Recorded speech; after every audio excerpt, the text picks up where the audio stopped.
Good afternoon. Thank you for staying this long. It's been a fabulous GMGC so far, and I have the honor of being one of the last keynote speakers. So, very recently, I, with a number of other companies, visited Korea. One second. That's okay. So, visited Korea with under the umbrella of ASEAN.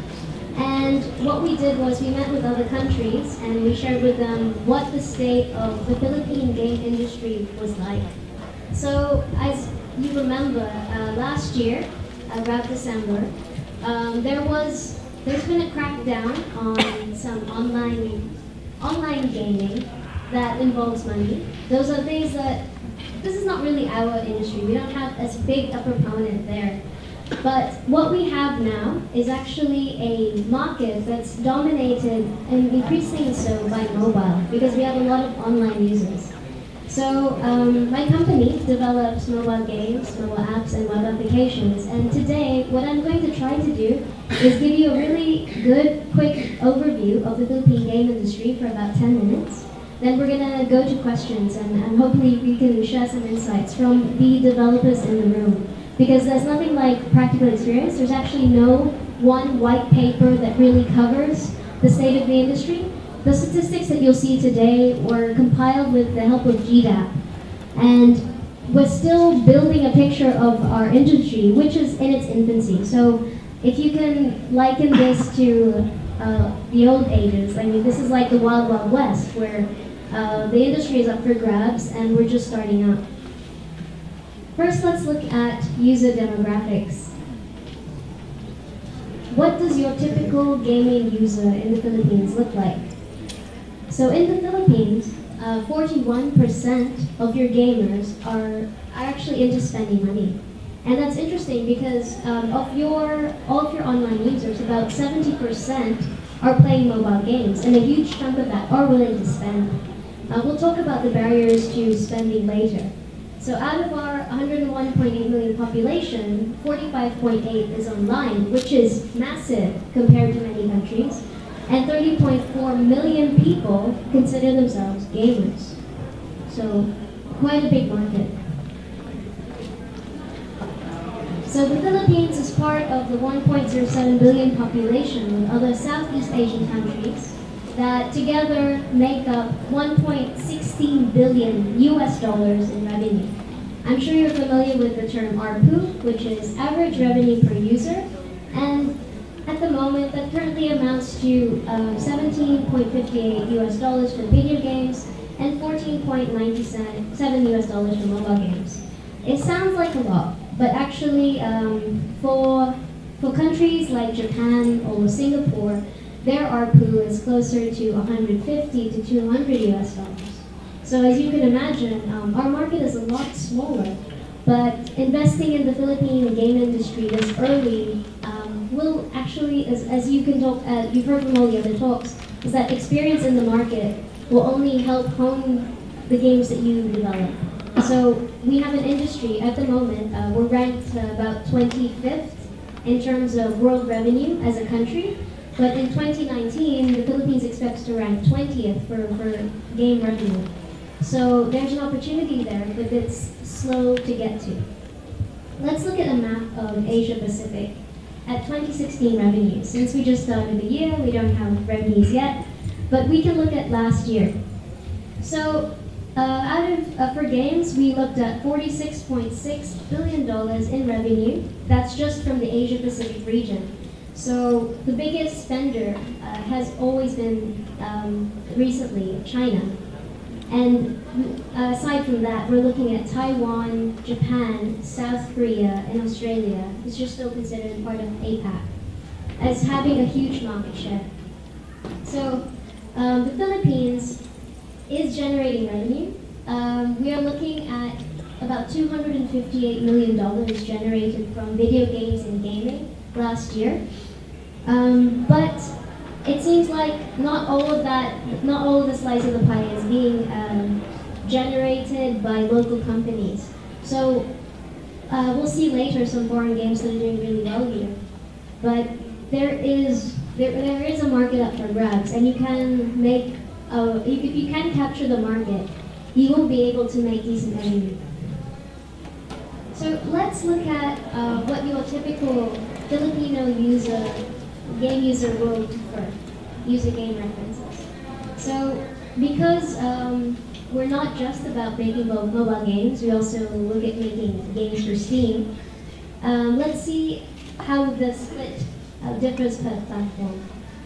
So in 2015, out of 21 million US dollars total from video games that we were supposed to have generated, 37% came from mobile phones and tablets, and 32% came from PC over Mac games.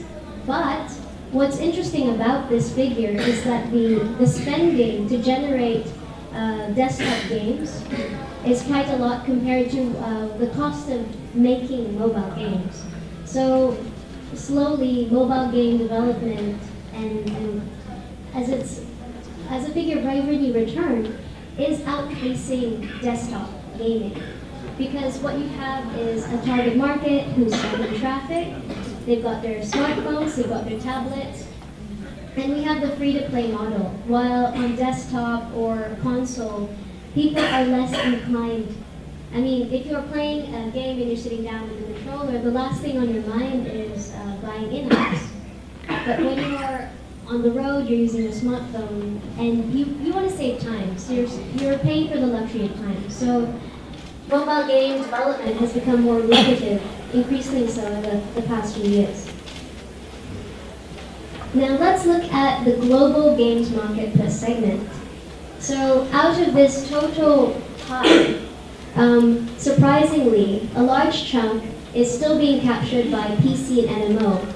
Why not? There's Overwatch, and there's all these other incredibly varied online MMO games. There's a huge market that cannot seem to stop playing, and that is because of the casual and the interactive factor where you have friends, you build events around these games. But surprisingly, mobile phones have been creeping up, or should I say not surprisingly, and tablets. As you can see, it's constantly increasing.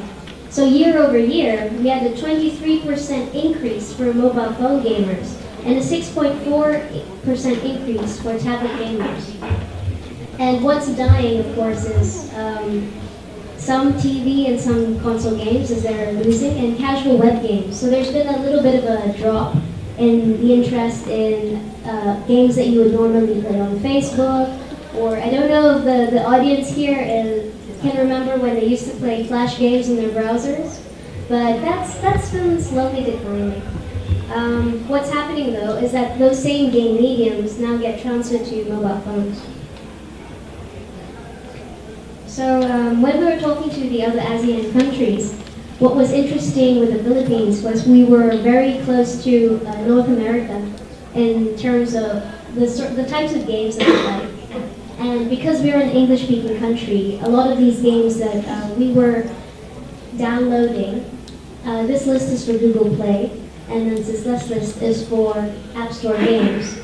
We would sort of follow the same pattern as most North American game markets. But in the Philippines, we also have certain games that have come to us from East Asia and that we readily absorb. But because we're such a small market, you don't see many foreign players localizing or trying to change their games for our market. But I think that will change as revenue increases over the years.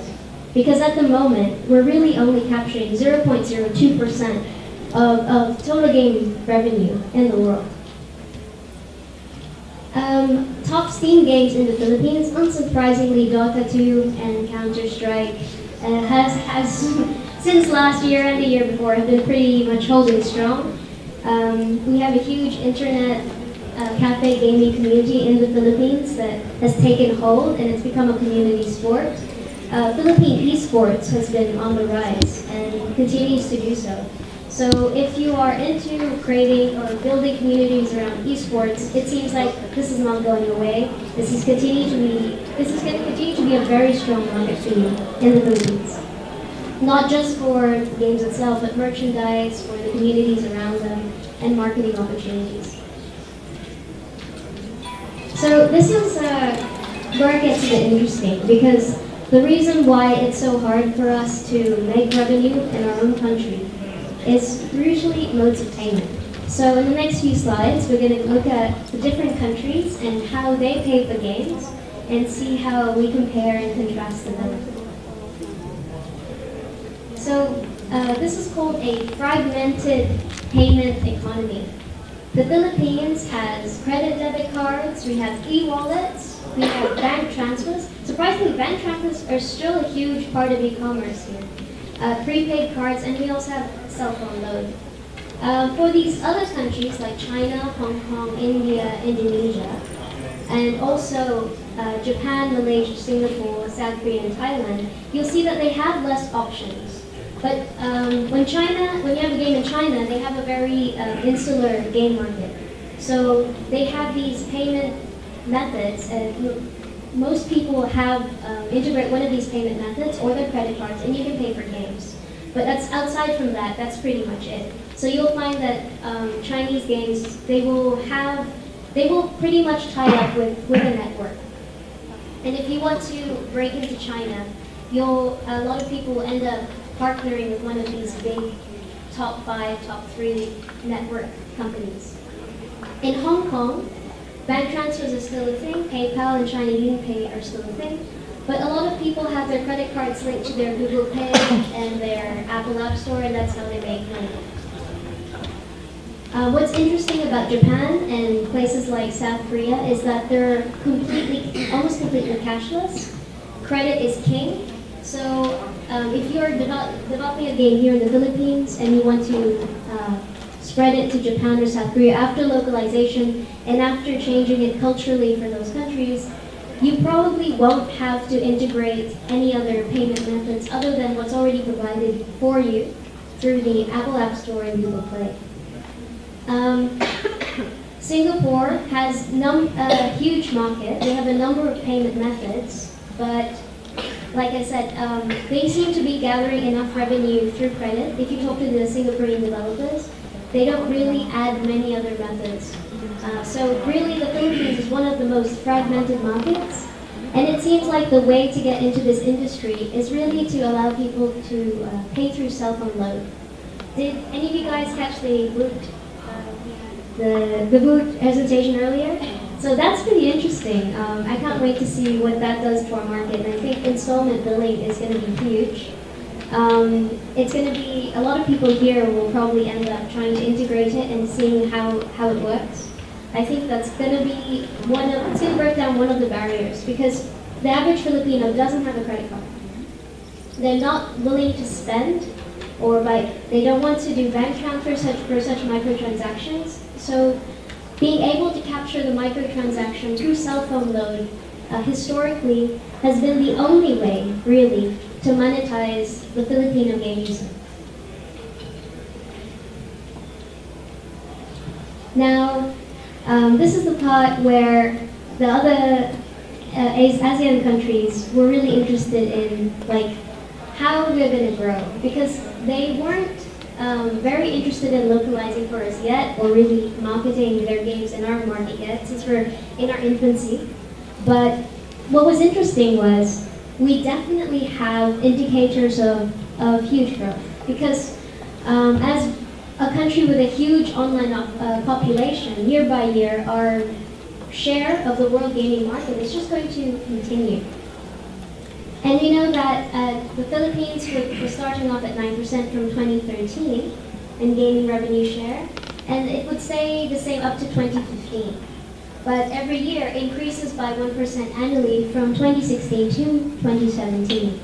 So the growth could be quicker, that would be nice, but there's no stopping. It's definitely growing, and with the help of the people of this fine community, we are going to get the industry running.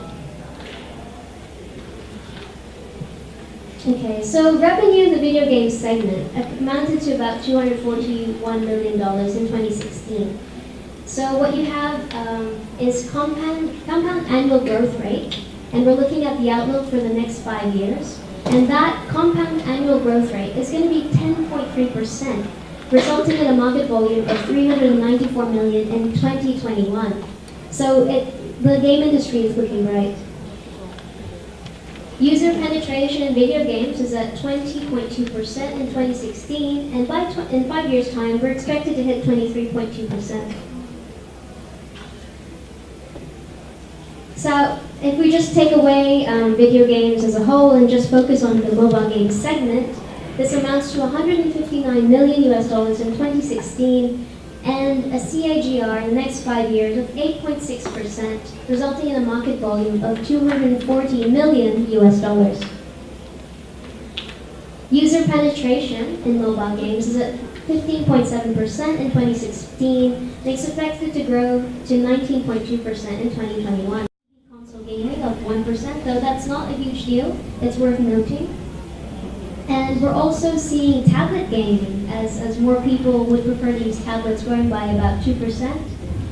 And the biggest really is, without a doubt, it's the 10% of growth that we're going to see for smartphones. Because as the Filipino public, as we keep going online, smartphones are king. So if you're building a mobile game, I definitely recommend that you focus on the smartphone and smartphone revenues. So the similarity between the Philippines and Indonesia and Malaysia is that we're seen as emerging markets. So people who invest early in countries like this, whether it's manpower or whether it's building games for this kind of sector, you're going to expect to see growth. But from all these statistics, you can see that the growth isn't as fast as it could be. Now, these are all forecasts based on the speed of the industry in these past few years. Since that's happened, we've had huge leaps in mobile game interest. We have events like GMGC. We've got Ubisoft opening up their offices here, their headquarters. We've got a huge influx. So just because this is what the numbers are saying doesn't mean we can't affect them. So with that, I leave that to you. Okay, so we would like to open the panel for questions. Any questions, guys, for Andrea?